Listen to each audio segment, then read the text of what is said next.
Guys, I'm just gonna let's see. Let's post my live now links. Let's read some books.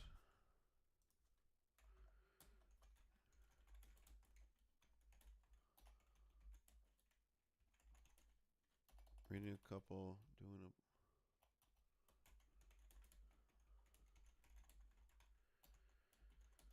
Alright, doing a book reading hangout live here.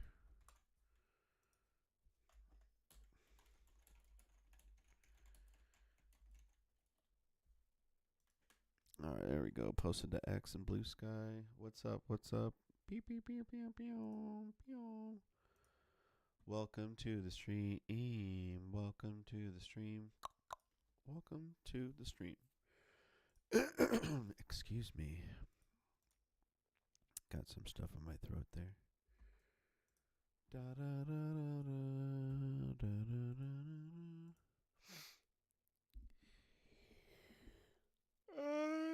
Good. I just took a double shot of espresso to the dome, but I'm still sleepy, of course. So, all right, it's Monday, February 2nd. And I'm going to start the week off right. We're going to be reading two books today.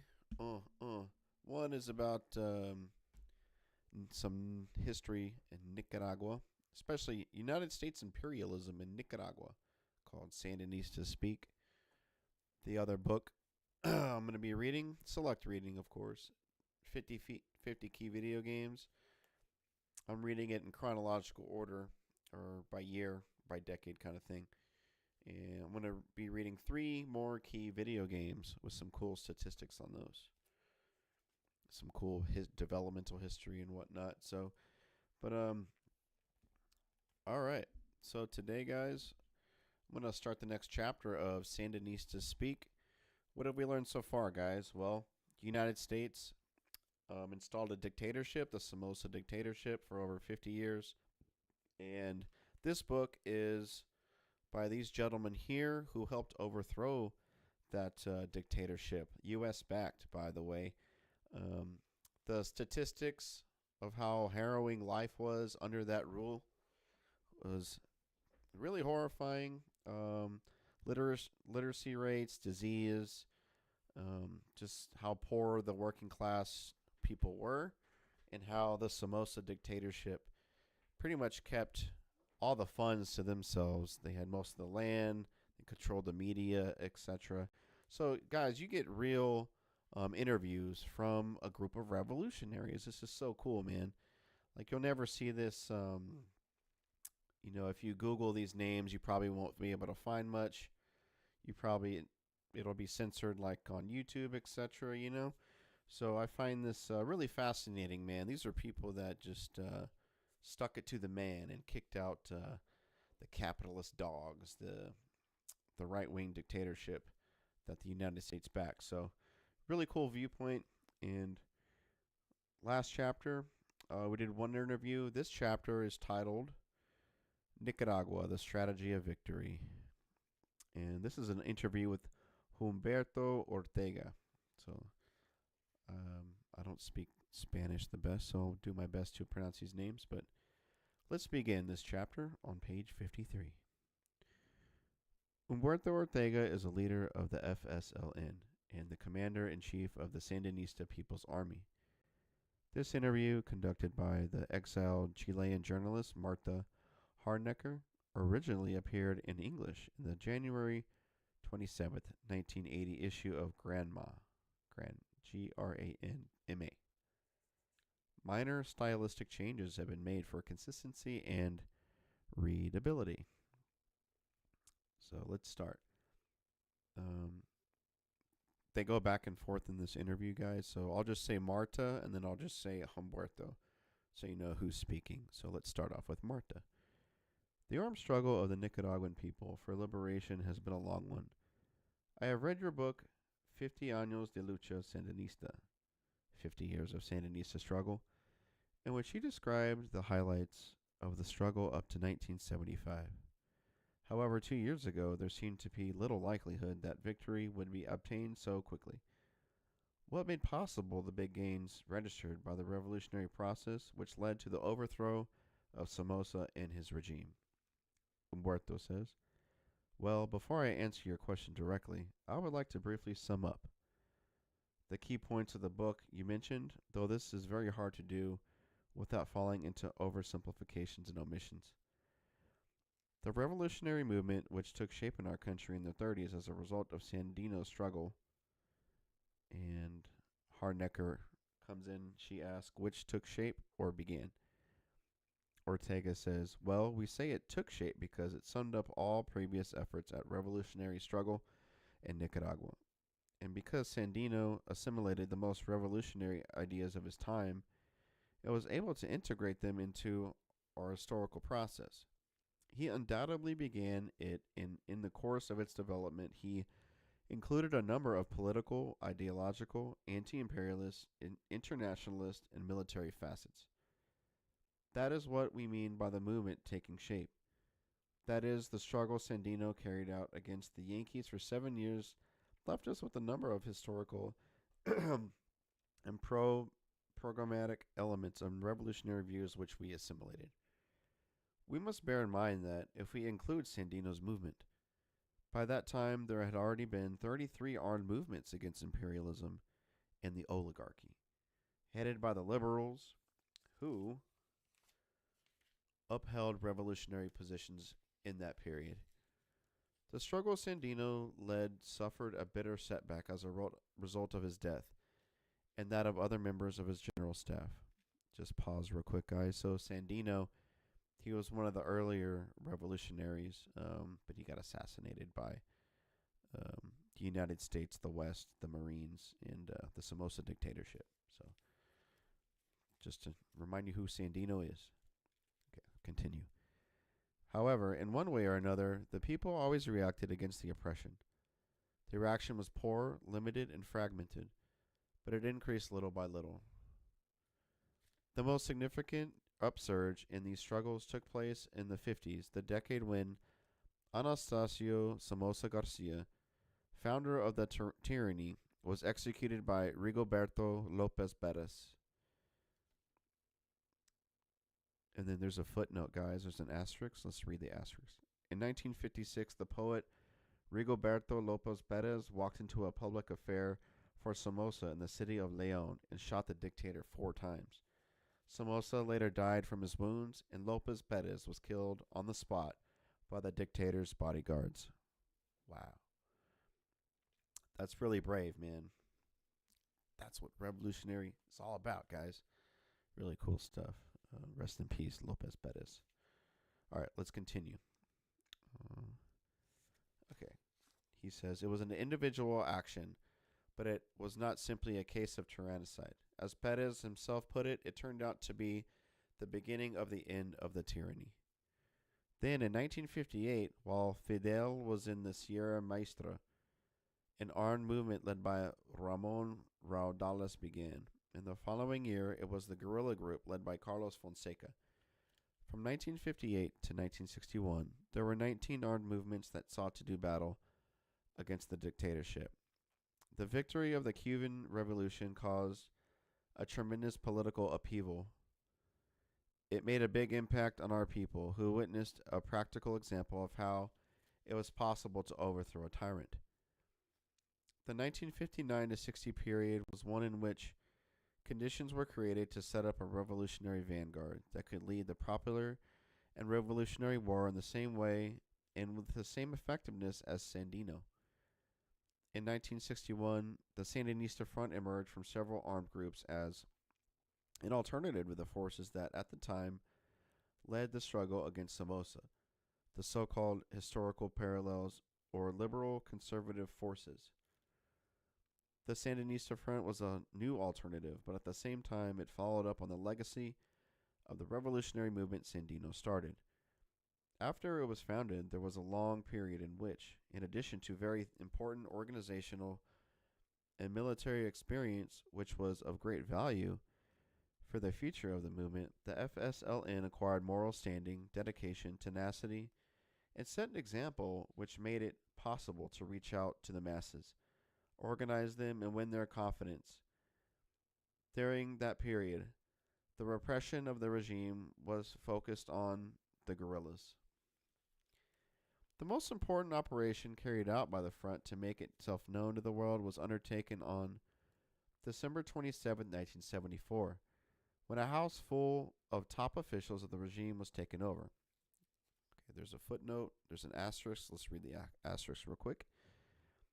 On December 27, 1974, 8 FSLN guerrillas seized the home of a former minister of agriculture during a party and took hostage 30 top Somozaist officials. They succeeded in obtaining the release of more than a dozen of their imprisoned comrades and a ransom of more than $1 million. On December 30th, the guerrillas freed the last of their hostages and fled to Cuba along with the freed prisoners. Very cool stuff. All right, let's continue. We obtained $1 million for the first time the Sandinistas' revolutionary views were broadcast on TV and radio, and political prisoners were rescued. The main objective of this rather isolated operation was not achieved: to strengthen the guerrillas in the mountains. Somoza unleashed a tremendous repressive campaign in the cities, the countryside, and the mountains, where the movement was trying to set up guerrilla forces that were in the stages of making contacts and setting up their columns. From 1974 to 1977, thousands of people were killed and thousands of others disappeared. That repression, combined with our weakness, prevented the guerrillas from going on the offensive. We were unable to channel the political potential and capitalize on the agitation resulting from the Sandinista operation. Sorry, had to yawn. That made it possible for the enemy to deprive us of the initiative, and press censorship, a state of siege, martial law, and court-martial were all imposed. This period of relative stagnation ended in October 1977, when a Sandinista offensive began with the capture of the National Guard garrison at San Carlos, near the border with Costa Rica, on the 13th, and it continued with the attack and capture of the town of Mozonte, 5 kilometers from Ocotal, in the department of Nueva Segovia, on the 15th. The guerrillas held a meeting in the public square of Mozonte before withdrawing. 2 days later, there was an attack on the main garrison in Masaya, less than 20 kilometers from the capital, and there was an important ambush of enemy forces on the move. For over 4 hours, 4 comrades managed to contain all the enemy forces coming from Managua to Masaya. On the 25th, 3 squads from the FSLN column took the town of San Fernando, and the soldiers stationed there surrendered. These developments paved the way for a qualitative change in the political and military picture. That's when our flexible policy of alliances began, and from it emerged the Group of 12.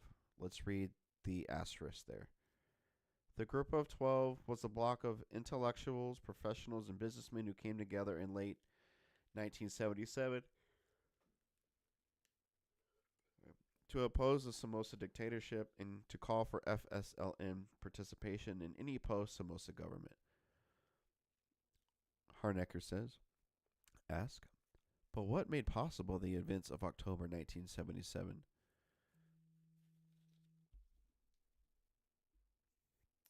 Let's see. Ortega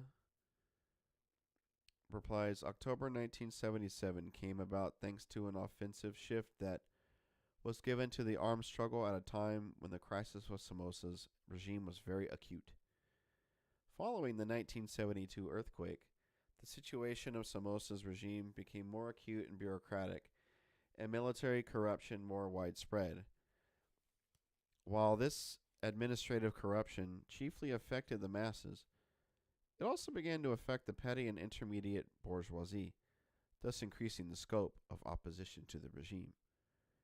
On the other hand, groups of businessmen started to lose faith in the dictatorship's ability to guarantee the necessary conditions for the development of the country. There was growing internal resistance from all segments of the population, in addition to the growing opposition internationally due to the regime's repressive policy. While Somoza lost more and more political and moral authority, we gained it. In spite of the difficult conditions facing our tenacious guerrillas in the northern mountains, where the forces of the Pablo Ubeda column were striving to regain the initiative, which the dictatorship had for all practical and purposes deprived us of by late 1975. This tenacious effort, in addition, sorry, to the daily ant-like tactics of our members all over the country, made it possible for our movement, far from being wiped out, to remain in action even under those difficult conditions. If this had not been accomplished, it wouldn't have been possible later on to transform the political and moral potential into military power into a large force as happened. The acute economic crisis and the growing resistance of the people led to a political crisis in the country.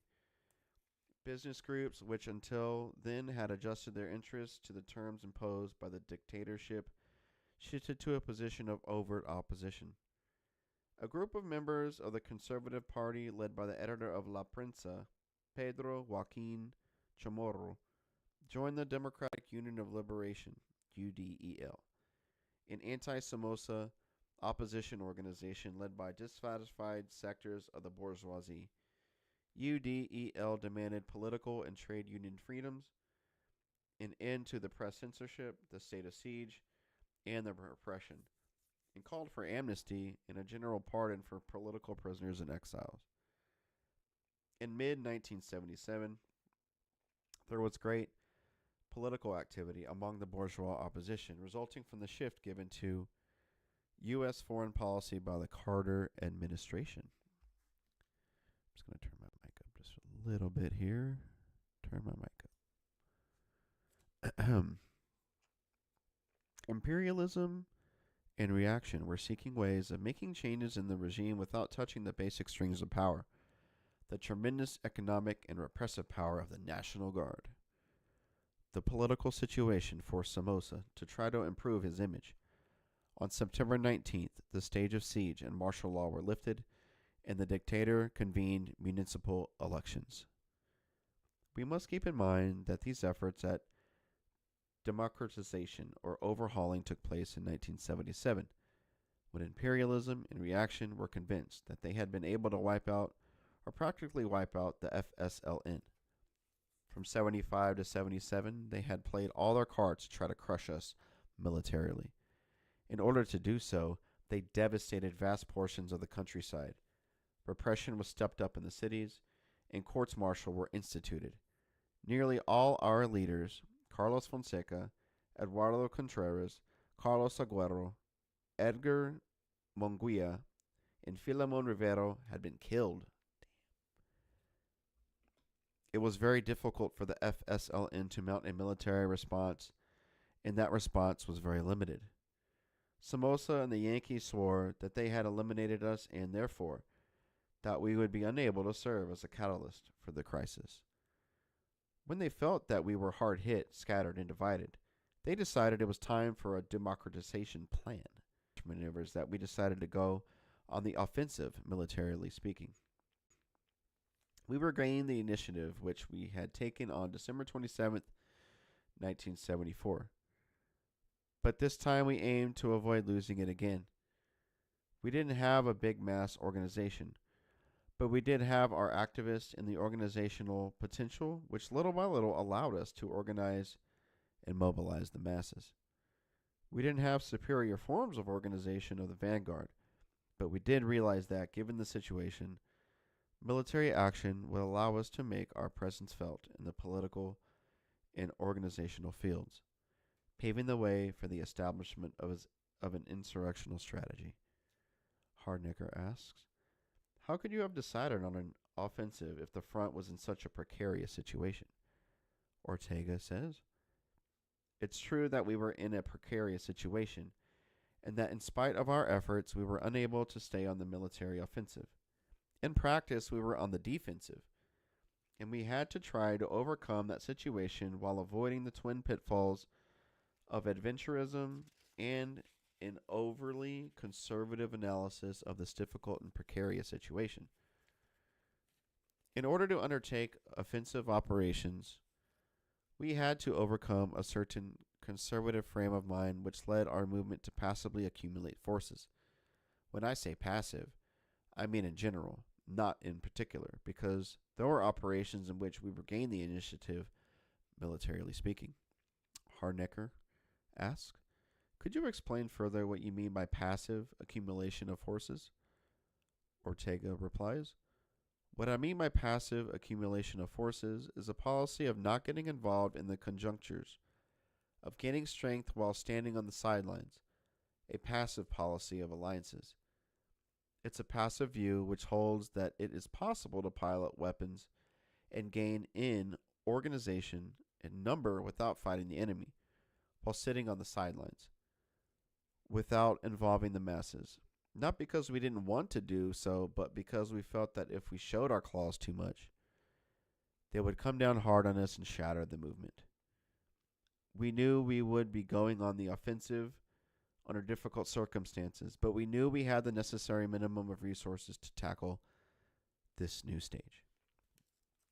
By May 1977, we had drawn up a programmatic platform which outlined an insurrectional strategy that served to sum up the strategic viewpoint of insurrection which I, along with Carlos Fonseca, had prepared in 1975.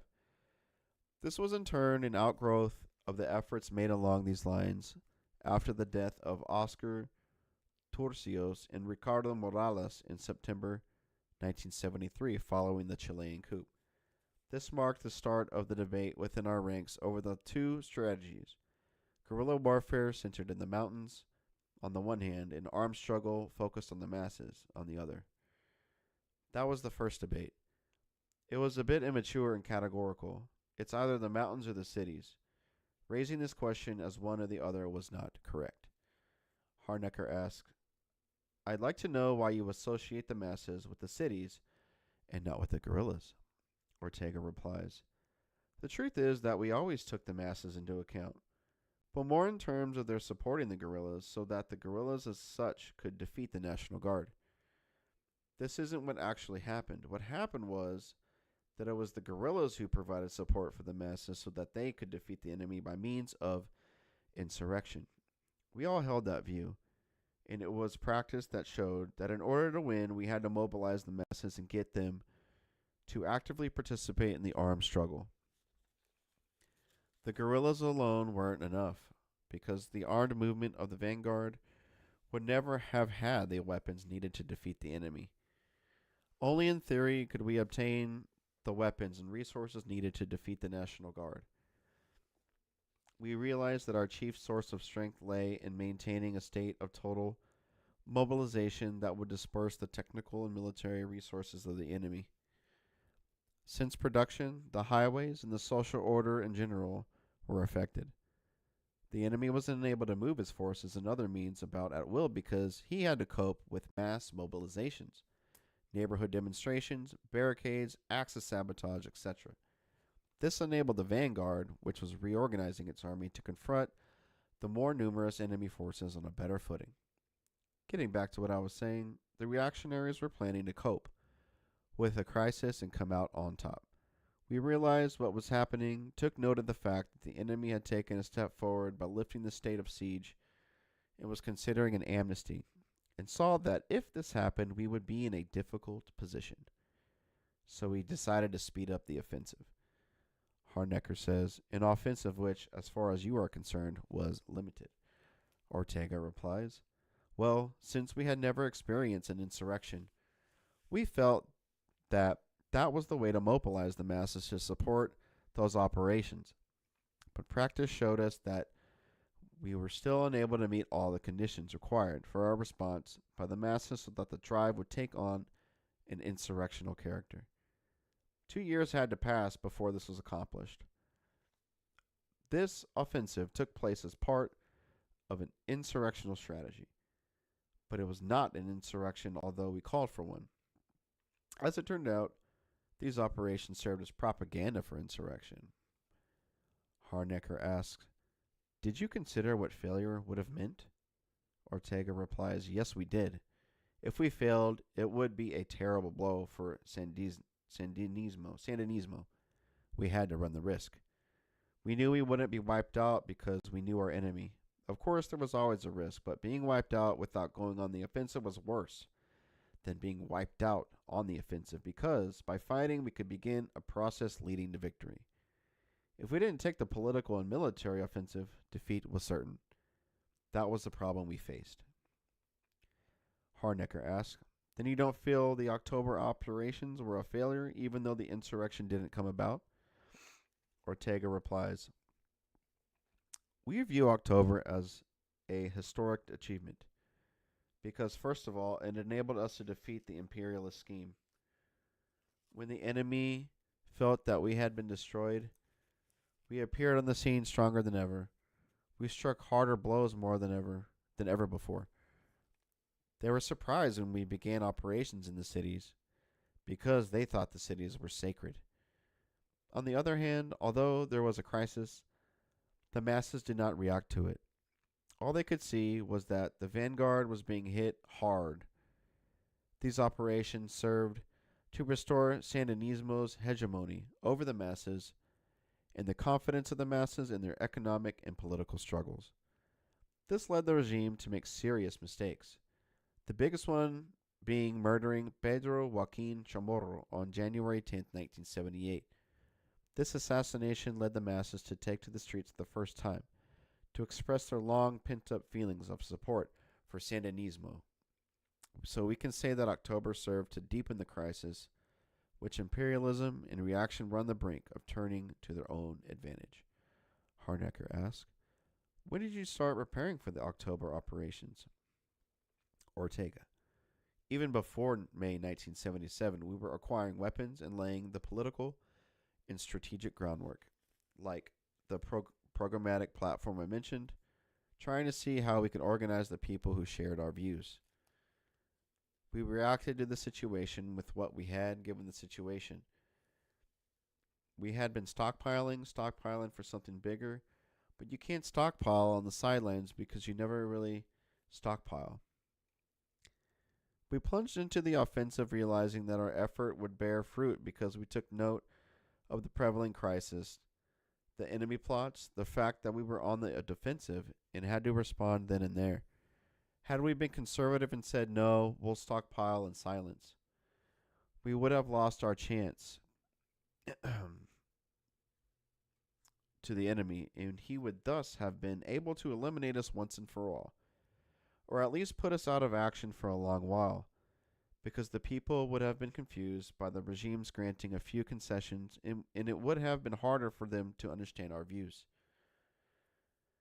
The October operations made it possible to shatter the enemy maneuver, and Sandinismo appeared on the scene with renewed vigor. Also, in military terms, it was not a complete failure. We weren't able to capture the Messiah garrison, but at least most of the attackers survived.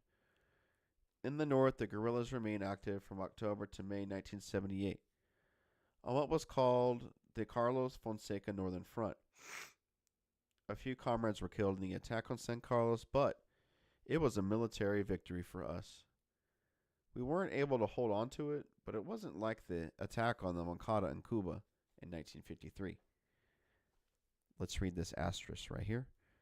On July 26, 1953, Fidel Castro led a group of fewer than 200 in an unsuccessful attack on the Moncada garrison in Santiago de Cuba. Almost all were killed or captured. Castro was sentenced to 15 years in prison for his part in the attack. Continue. We were able to strike, pull back, accumulate forces, and strike once again. To prove the point, 4 months later we captured 2 cities and encircled an anti-guerrilla camp in the Nueva Segovia area for the first time. Had October been a failure, we would not have been able to undertake new actions in just a few months. From October on, we grew in political and military strength all the time.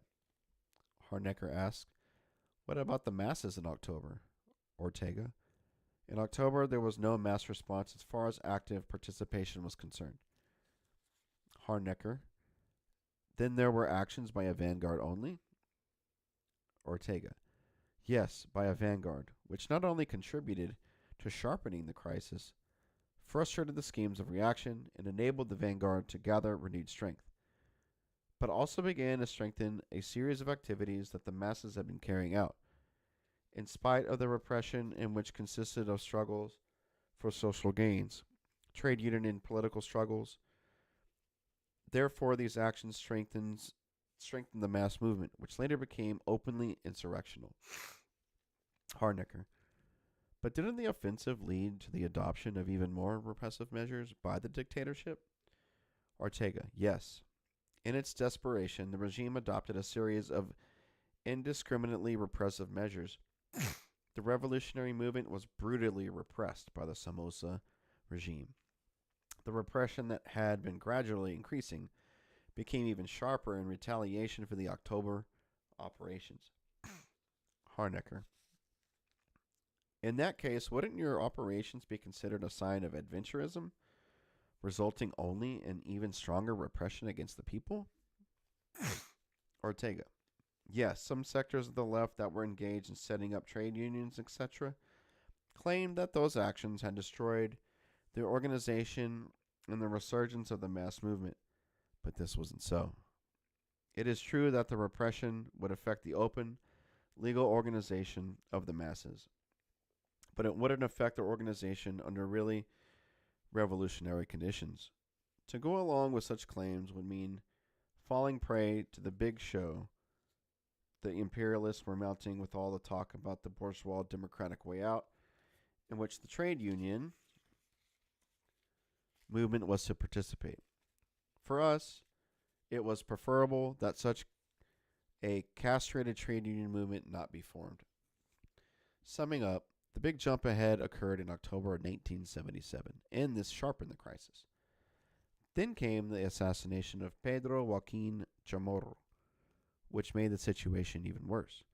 And with the masses in the cities, in the neighborhoods, everywhere, participating more and more in the uprising, the process became completely irreversible. After that came the capture of the city of Rivas, along with the city of Granada on February 2nd, 1978. Present in these actions were several comrades who were later killed in the struggle, such as Commander Camilo Ortega Saavedra, who led the attack on Granada, the commander, guerrilla priest, and Spanish internationalist Gaspar Garcia Laviana, and Panchito Gutierrez, among others. Harnecker asked, when did the masses begin to join the insurrectional process? Ortega. The operations of October 1977 gave a big boost to the mass movement, but it wasn't until after the assassination of Pedro Joaquin Chamorro that really came out in full force and made crystal clear their potential, their determination, and their Sandinista will to join the armed struggle. I would like to make clear that the uprising of the masses was an aftermath to Chamorro's assassination, was not led exclusively by the FSLN.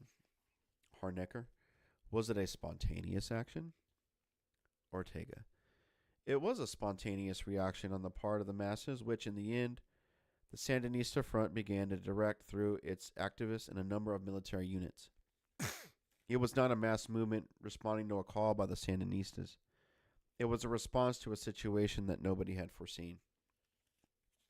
Now then, our capacity for introducing ourselves into that mass movement was still limited at the time. It was aimed at reaffirming our political and military presence among the masses, but not yet from a concrete, organic standpoint because we didn't have the necessary cadres. In October, we began to take steps in that direction. The activists, the mechanisms, and new permanent forms of mass organization began to take shape quickly. The neighborhood committees that worked on in a number of factories and in the student movement. Furthermore, the United People's Movement was already beginning to take shape even before October. This was a result of the Sandinistas' efforts to regroup the revolutionary organizations around their program in order to fight against Somoza's regime and gradually lead the people in our process of national and social liberation. All right, guys, I'm going to stop here. I read about 13 pages in 35 minutes. This is a very, very long chapter. Yeah, one of the longest chapters. I don't want to burn up my voice either. So that was the next part, guys, of Sand Needs to Speak. Hope you guys are enjoying this reading. So let's start the next book reading. Let's go into a little more fun. I'm Gamed Out Film, right? Got to talk about video games, gaming, baby. Where did I leave off? Let's see where I was last time. So I think last time, the last 3 games I talked about was Resident Evil, Super Mario 64, and Final Fantasy 7. Let's see. Half-Life 135.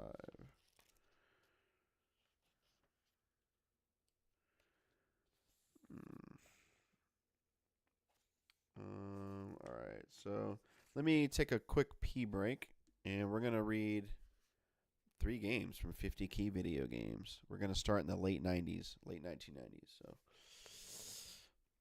give me 1 sec.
Okay, coming back.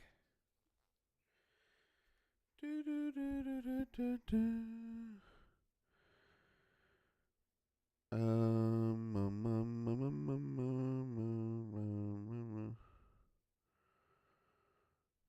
do, do, do, do, do, do.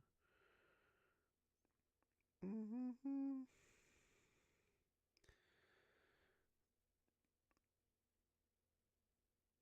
All right, sorry about that, guys. Had some work stuff. Excuse me.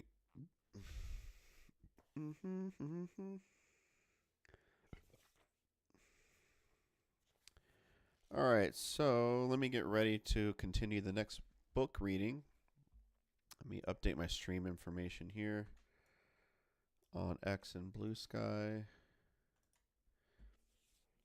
All right, let's try this. Do do do do do do do do do do do.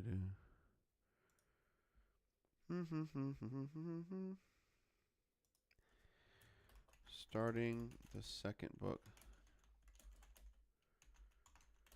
Some Half-Life in. Alright, so starting the second book for today. Let me post over here. Oh no, Monty.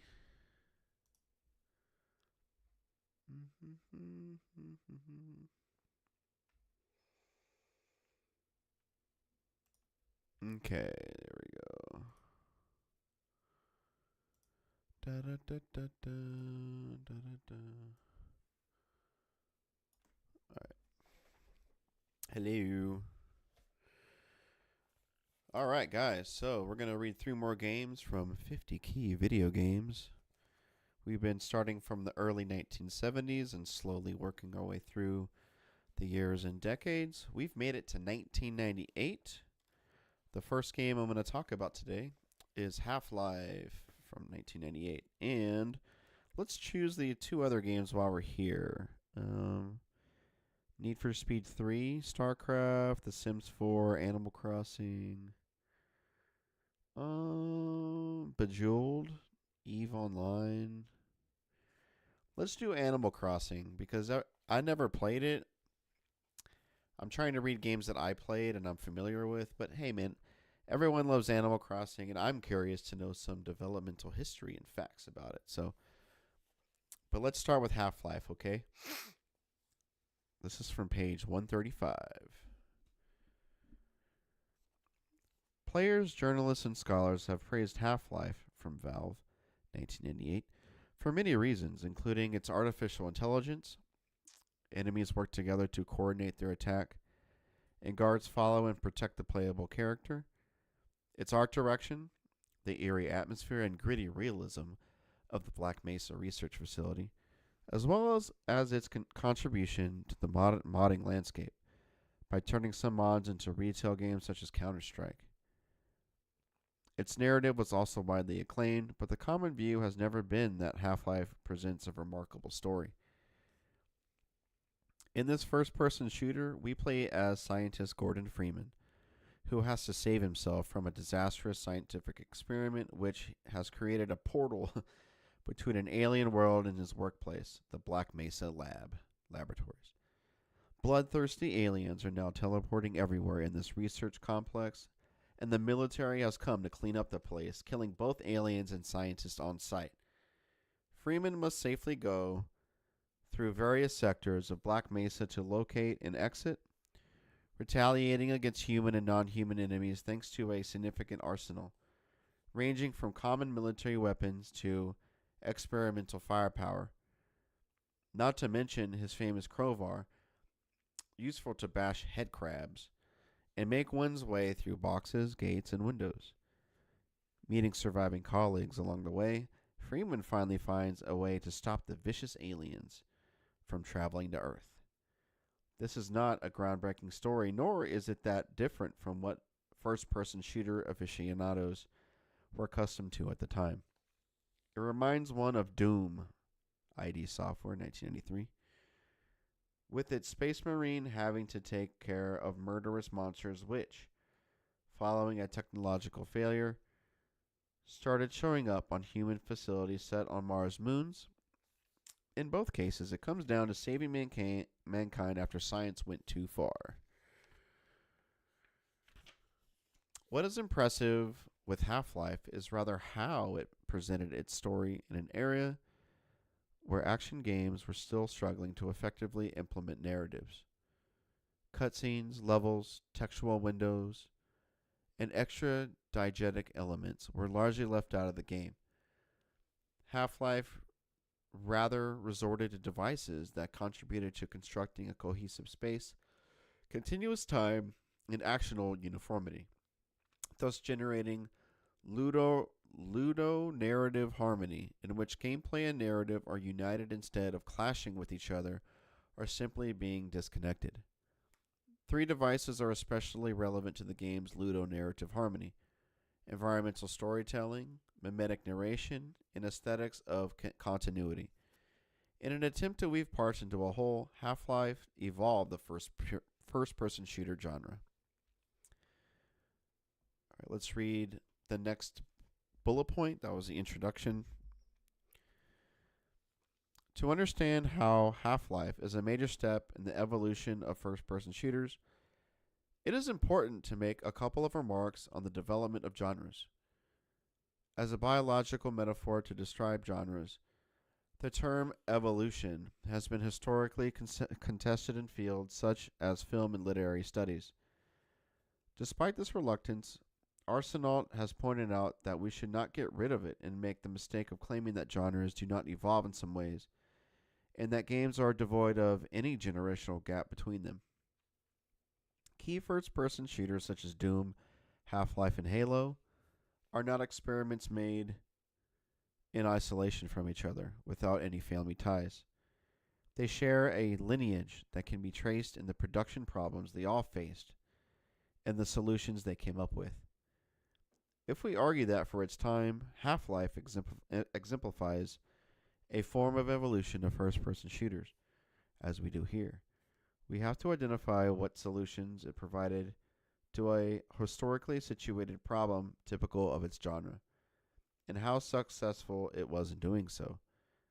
A fundamental difficulty first-person shooters of the 1990s had to deal with was how to incorporate a story without diminishing familiar and pleasurable aspects of the genre experience, such as fast-paced action and uninterrupted interactivity. One might be skeptical that first-person shooters were truly concerned with narratives in the 1990s, but the fact that many action games from this era used to establish their fictional context in the game manual indicates the contrary. Some first-person shooters also included narrative fragments we could gather by exploring their world. This is true for Marathon and Unreal, in which we find terminals and logs warning about the threat of the cruel alien species.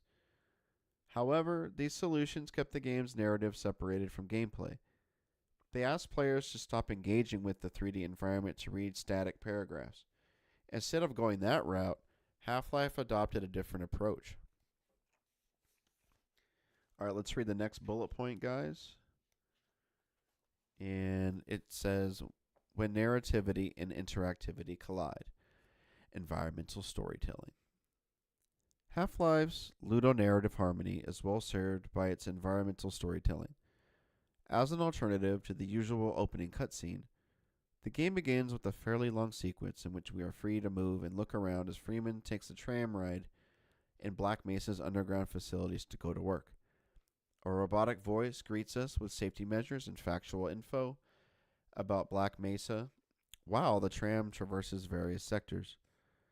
Heavy hydraulic doors close behind the vehicle as it slowly sinks into the depth of the facilities, isolating us from the rest of the world.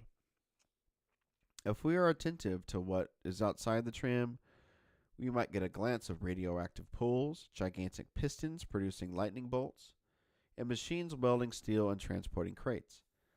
This early sequence gives us a certain responsibility in discovering Black Mesa and learning that it is a highly dangerous place where top secret projects are conducted. It is not an ordinary narrative exposition since the game encourages us to seek out environmental details, immediately fostering an attitude typical of gameplay. After the tram docks at the anomalous materials laboratories, we can run, not walk, around the entrance hall, the dining, locker, and computer rooms, as well as through numerous corridors while characters speak to Freeman, reminding him that he's late to the test chamber and he has to get his hazard suit. This is how the first objective is transmitted.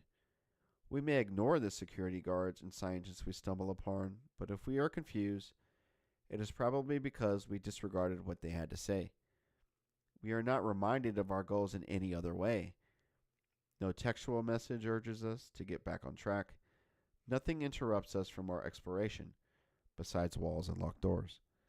The first few moments of the game hence undermine the dichotomy between spectatorship and interactivity, narrativity and gameplay. Instead of merely receiving info about Black Mesa and what our objectives are, we have to work to obtain some of them by examining places, moving around, meeting characters, and listening to them. Even before handling weapons and fighting enemies, we are presented with a certain degree of ergodicity,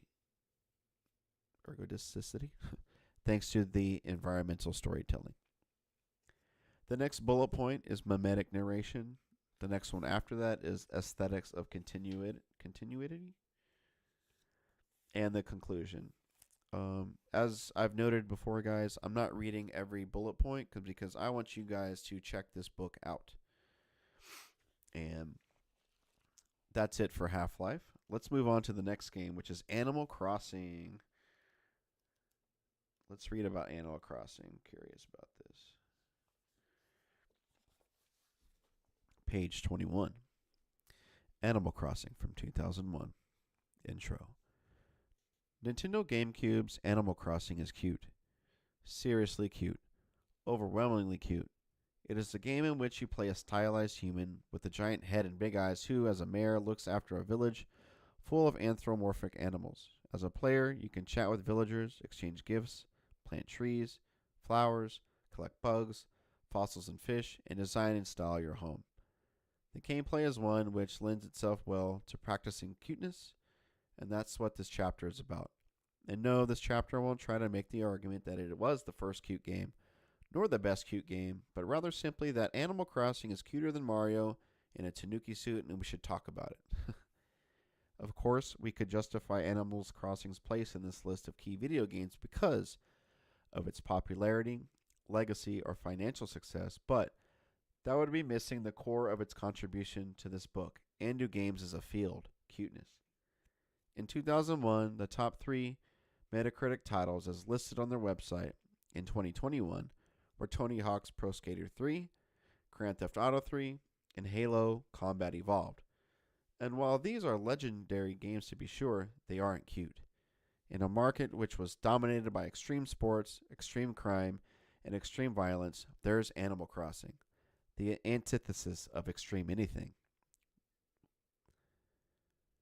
So why should we, as game developers, scholars, and fans, care about Animal Crossing and its cuteness? This chapter makes the argument that Animal Crossing provides a unique gameplay experience and aesthetic which, on a deeper level, represents resistance to a dominant culture that mocks to rides and dismisses cute things. This game affords us an opportunity to pick apart why our cultures and societies scoff at all things adorable. To do this, I used Judith Butler's idea of gender hierarchies to break down and discuss how cuteness became synonymous with not being taken seriously and how this is rooted in hegemonic masculinity. Using this paradigm, we can see how and why Animal Crossing's gameplay and aesthetic stand out from other titles released in 2001 and continues to stand out, and why it matters for the development of game genres. Let's do the next bullet point. What is cute, and how is Animal Crossing cute? Before we can move on to discussing the larger implications cuteness has to games as an entertainment medium, we first need to define what we mean by cuteness. Starting with the biological definition, Konrad Lorenz described the baby child schema. What the hell is this? Theory, which states that visual features of juvenile animals and humans trigger an emotional and physical response in observers. In his description of the visual features of juvenile animals and humans, Lorenz perfectly describes Animal Crossing's mirrored villagers: heads too big for their bodies, enormous eyes, chubby cheeks, and tiny arms and legs. Scholars of cuteness, and I am happy to say they exist, say that humans respond to cute features by either reading the baby-like mien as weakness and subsequently feel the urge to protect the creature, or reading the countenance as whimsical and want to play with it. In the case of Animal Crossing, both reactions seem appropriate, as players of the franchise feel an emotional responsibility toward their villagers, and an invitation for social play among them. Not only is Animal Crossing cute in its baby child schema, representation of characters in the game, it is also cute in its gameplay. The most literal example of this is when an animal villager catches the flu. The villager will ask the player character to fetch the medicine, which, given the above discussion of how baby-like cuteness inspires caregiving, causes the player to care for the physical well-being of the villager, like a parent would for a child. Abstracting from this, all fetch quest villagers ask the player to complete can be seen as caregiving tasks, taken on simply because the player feels an obligation to the safety and well-being of a lump of very cute polygons. That is to say, there is no direct reward for completing fetch quest. No armor unlocks, no level progression, no new area on the map. Just the satisfaction that you helped an adorable virtual animal in need, and perhaps they like you a little more. Whether or not a villager likes the player can be important to gameplay, because if they don't, there was a potential that they could move away and thus deprive the player of their cuteness. On a deeper level, the structure of the play experience in Animal Crossing invites whimsical playfulness. Instead of having a strictly linear progression of in-game activities, quests, and missions, the game uses a real-time clock to advance the game according to the time of day, month, or season. Any pressure to complete tasks players may feel is not due to competition with other players or game NPCs, but due to time-sensitive activities, like fishing tournaments or collecting unique holiday items during their respective seasons. The latter time pressure example was actually a source of a family-wide argument in November 2002, as I refused to attend our family Thanksgiving dinner. I preferred instead to complete all the Turkey Day themed tasks in Animal Crossing. For concerned readers, a compromise was struck and I successfully negotiated bringing the GameCube to Grandma's house, so don't worry. Competing against time in this game does not necessarily take the form of a time trial, but rather the form of having windows of opportunity. The game's open and flowy structure affords the player the opportunity to do what they like in-game, and instead of punishing them if they run out of time like in racing games, the window on these opportunities merely closes with an invitation to try again the following year. This structure is whimsical and reinforces the cute aesthetic through that whimsy. Players complete activities not according to when the game instructions, but according to their whim. Further to this idea of whimsical cuteness, if a player attempts to cheat the game by resetting the GameCube's internal clock, the only punishment is getting yelled at by a mole named Mr. Rossetti. Now, I don't want to minimize how unpleasant Mr. Rossetti is, because his scolding does not make cheating players feel awful for cheating, but in terms of game punishments, it is still pretty cute. Alright, so that's all I want to read of Animal Crossing, guys. Again, like I said, I'm not going to read every little bullet point. The next video game I want to talk about in this book is Grand Theft Auto 3. I want to do this one because, like many, I was blown away by this game. Let me drink some water. Reading is tough, man. So,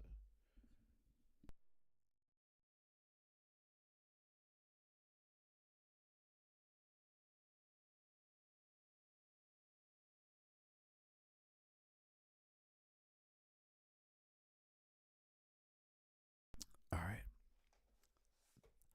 The third video game I'm talking about today is Grand Theft Auto 3 from 2001. This is on page 123 of the book. Let's read. Released in 2001, Rockstar's Grand Theft Auto 3 would change the landscape of video games in significant ways. Excuse me. Sorry. Immensely popular with more than 14 million copies sold, GTA 3 has also found critical acclaim. It frequently appears on lists highlighting the greatest games of all time. For example, Evan Narcisse sees a paradigm shift resulting from the release of GTA 3. Video game level designs were like hotel floor layouts before Grand Theft Auto 3. Opulent rooms that you enjoyed immensely while in them, but connected by dreary hallways of necessity, writes Narcisse as part of Time's 100 Greatest Games of All Time from 2012. I think this is a quote from him. Quote, "What Rockstar Games' open world revolution gave players then was an estate, one where you became a demigod of chaos without consequence. GTA 3 turned PlayStation 2's everywhere into rolling vistas of possibility where the ID could run free and even the drudgery of getting around was a thrill." End quote. Despite its innovation, at its core, GTA 3 is a conventional game about revenge, betrayal, and the American dream. Set in Liberty City, inspired by, if not based on, New York City, the game's main character, Cloud, he is not named until he appears in GTA San Andreas, is initially betrayed by his girlfriend Catalina, resulting in his arrest. On his way to jail, Cloud escapes, setting off a series of missions that sees his rise through the ranks of the Mafia and other criminal syndicates as he seeks revenge against Catalina and all those who have betrayed him. Offering a series of missions alongside of its built-in freedom to simply explore, GTA 3 tells a story of a crime-ridden community, the worst place in America, being overrun by corruption, violence, and despair, in your effort to bring order and stability into that community by any means necessary. Let's skip. What's the next bullet point? It says virtual sandbox. Let's see. Yeah, let's read virtual sandbox.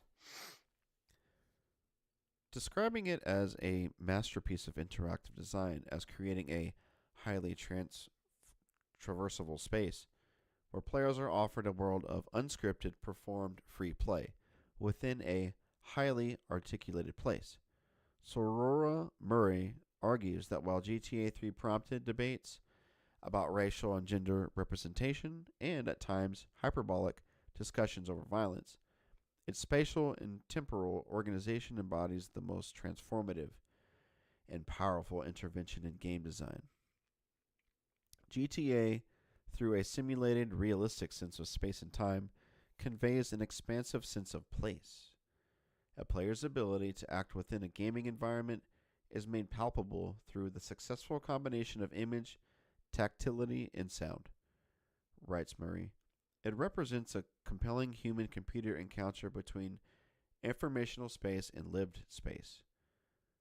While the game's narrative and remixing of long-standing tropes of Hollywood were compelling, and its construction of a world defined both by detailed 3D renderings of space and place, each of which sparked clear connections to understood geographic signifiers and by the freedom to move, explore, and otherwise make choices at the push of a button, was truly revolutionary.